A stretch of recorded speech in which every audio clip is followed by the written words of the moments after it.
kind of preference at this point. We're top 10. I have T.J. Hawkinson at top 10 or at number 9. At 9? At 9, I have T.J. Hawkinson. Yeah. Whoa. Because I think he needs to prove that he can stay healthy and be consistent for a season. He hasn't done that since his rookie year. Do you list based off like I guess like skill set or like yeah, like and he's power 9. ranking players on this team. Yeah. Holy cow. Yeah. I'm excited. I could put. I wouldn't. I might bump him up to 8. I could see that. But everybody else I got above him, I'd much rather have on my team than T.J. Hawkinson. Sam, just got to ask you, what's your? I don't. Hawk at 9. When you first hear it, it does sound a little bit jarring. But then you look at. You might put 4 offensive linemen ahead of him. You might put Amon-Ra St. Brown ahead of him. And that's already 5 to start out with. I would probably put him a little bit higher than 9. But T.J. Hawkinson, despite his hype, despite the fact that he has been very good, has had injury problems. He did have one Pro Bowl season, which I think was a little bit of a fugazi. Like I think he was a alternate. He's a very good tight end, but when you really look into the nitty-gritty, T.J. Hawkinson at 9, I'd probably put him a little bit higher, but I like your thought process, Spencer. I get what you're doing. Yeah, I agree. I probably could have put him above this guy, but I think what Tracy Walker, who is my number 8, does for our defense is more important than what T.J. Hawkinson does for our offense, because I think our offense can survive with the weapons around it more than our defense can survive without Tracy Walker. So I got Tracy Walker at 8. I think he's a great guy to have in that center field position, in that position where he's going to be back there. He's going to be making tackles. He's a tackle machine. He is also good in coverage. So I have him at 8. Again, I could see myself switching either of those, Hawkinson and Walker, for 8 and 9. Yeah. I had Hawkinson too. I think he's the second best player on this football team. I disagree. Like pound for pound. I don't know. I'm sorry. I'm taking back for that. I have him too. Looking at the Madden ratings, the guy's 89. Who's your 8 though? Because that's what we're on right now. For sure. I'm talking about T.J. Hawkinson. So I was talking about where I had T.J. Hawkinson. I had number 2, but at number 8, I had Jonah Jackson. Not much to say there. Pro Bowl guard. Can I be honest though about the Pro Bowl appearance by Jonah Jackson? Was anybody else like what? Like was it kind of like out of the blue there? I don't know. I think he deserved it. I think he played well for the whole season. Sam, was it well for you? Like, what were you? I was a little bit surprised, but Jonah Jackson, he did have a good season. I think he's the 4th best offensive lineman on the team, but that's just because the rest of the offensive line is so good. I'm looking ahead about where you have him, Spencer. I will save it, but I think you have him a little bit too high. I do. I think you have him right about where he should be. I agree. I have Jonah Jackson too high. I should have switched him and Taylor Decker. But number 7, I have Amon-Ra St. Brown. Amon-Ra St. Brown, again, a great piece for this offense. He does a lot. He goes, he does what he needs to do. We saw what he did last year. He went out there, he made plays, especially when he got that starting spot, was getting a lot of targets. He proved that he could be one of the best slot receivers in the NFL. Hopefully, in a couple of years, he can mold into that. He can be the best slot receiver in the NFL, so I'm excited for that. But, yeah, I got Amon-Ra at 7.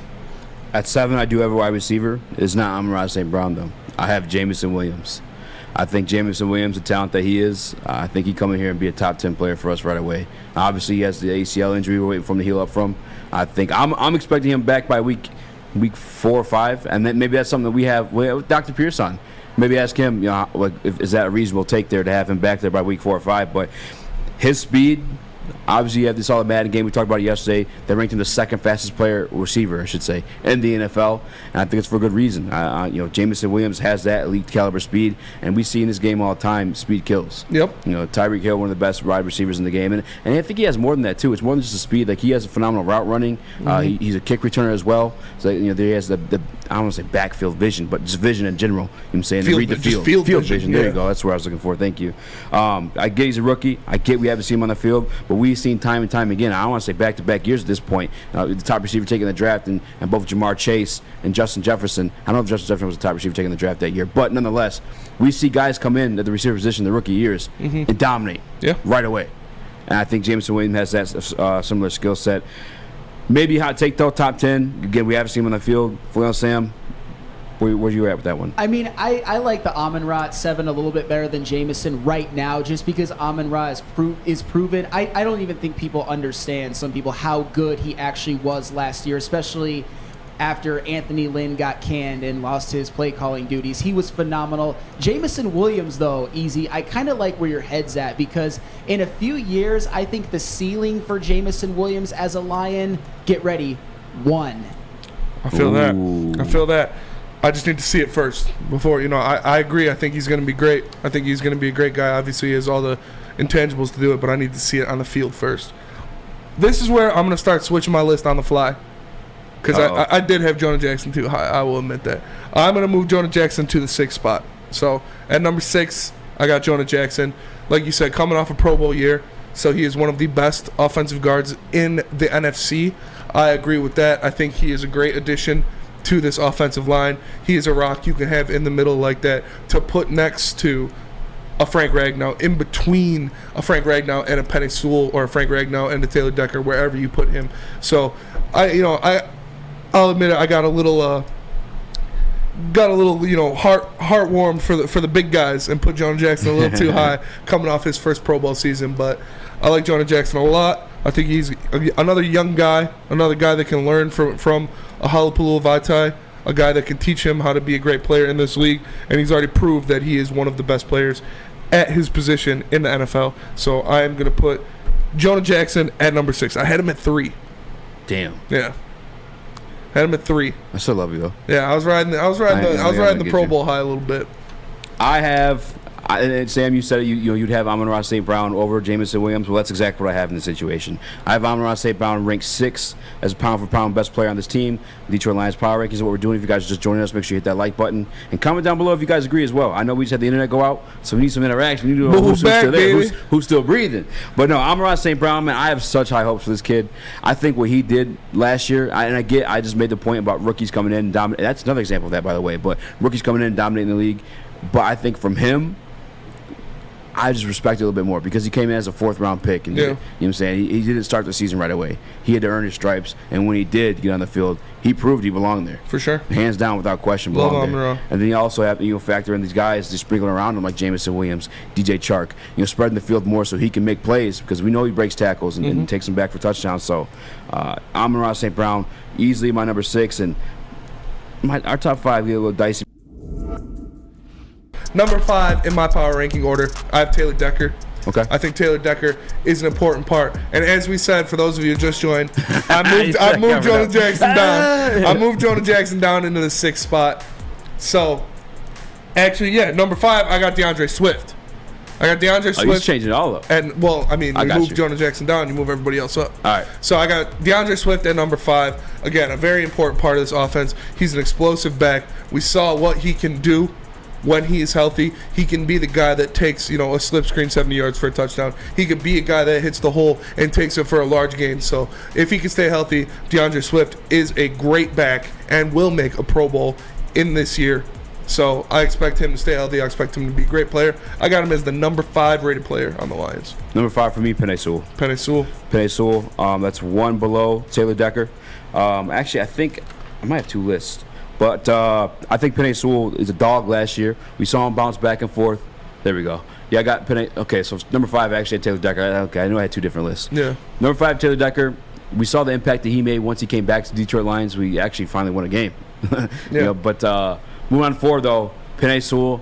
It's crazy that I have him over Decker, and I get some people might not like that because it doesn't make sense, because obviously Taylor Decker starting at the left tackle position over him last year. However, that is Penei Sewell's rookie year, and I assume it may be the same thing too this year. Like, why not? Like, Taylor still continue to play left tackle. That's what he's played his entire NFL career. Yeah. Which he's a veteran. He deserves that, and if Penei Sewell's locking it down at the right side, why not? Yeah. I have in my number 4 spot, I have Taylor Decker. I think he is a great player. He is a guy that, like you said, left tackle, most important position on the offensive line. You need a guy that can lock that down, and we saw when he came back, when he was healthy, he is the guy that can do that. In my number 3 spot, I got Amani Omowarie. I think he is hands down the most important player on our defense. Wow. He showed us last year he can go out there, he can guard the other team's best receiver. He was doing that without a pass rush.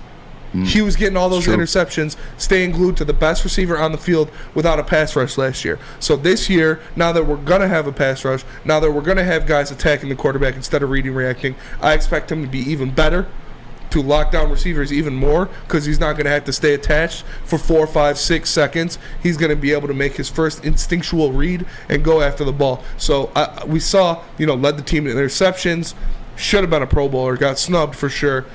Big, tall, long defensive back. Hell yeah. I like Amani a lot. Chris perked up. I like Amani a lot. I got him in my number 3 spot, Amani Omowarie.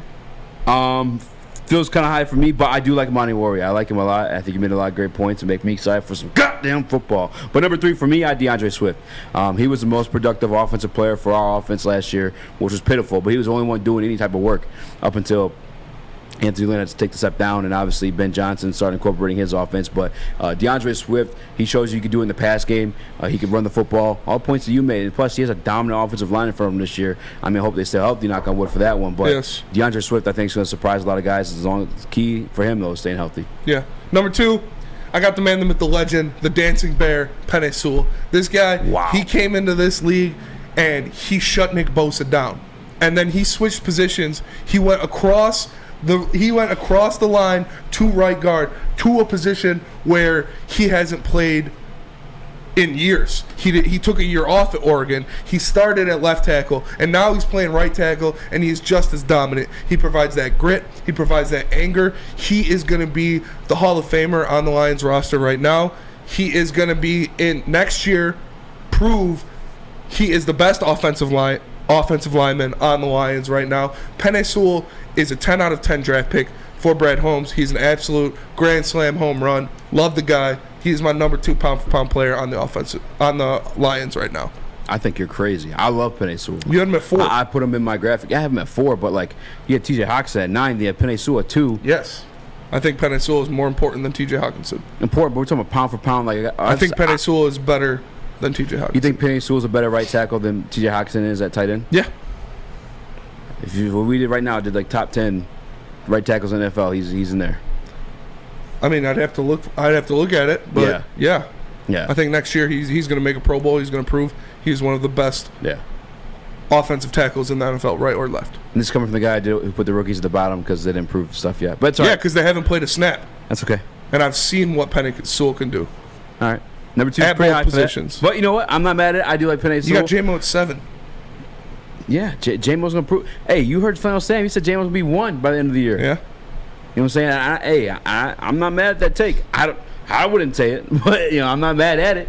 Number 2 for me is easy for me, T.J. Hawkinson. I don't even think it's debatable. I think T.J. Hawkinson's easily the second best player on this football team. Number 1, we both. I think the only thing we agreed on outside number 11 was number 1. It's Frank Ragnow. Frank Ragnow is number 1. He has proven he is a top 3 center in the NFL when healthy. So you got to put him at number 1. I love Frank. Very excited for him to be healthy and be back for a full year. Give me some